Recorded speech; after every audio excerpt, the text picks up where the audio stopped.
gondolok itt arra, hogy én a vállalkozóval leszerződök, mondjuk én vagyok a fővállalkozó, leszerződök egy alvállalkozóval egy bizonyos munkára, mondjuk egy építkezésen, és ő küldi a saját embereit én hozzám.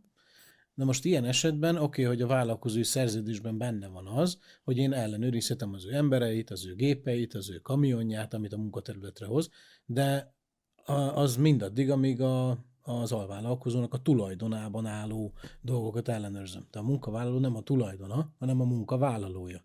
Én akkor hogyan ellenőrizhetem azt a munkavállalót, aki nem az én munkavállalóm, hanem az alvállalkozómé? Adott esetben szondáztatom, adott esetben Nem a csomagját szondáztatunk. szeretném Azt se átnézni. csináljuk. Mert nem lehet. Tehát erről konkrét nagy határozatok vannak, hogy személyes vagyonőr az nem csinálhat alkoholszondáztatást, mert nincs ilyen jogköre. Ugyanúgy csomagot átvizsgálni nem lehet, mert teljesen indokolatlan. Ezeket máshogy kell megoldani. Erre tudnál mondani példát? Mert ugye a gyakorlat az nem ez azért Persze, a hogy magyar nem. piacon.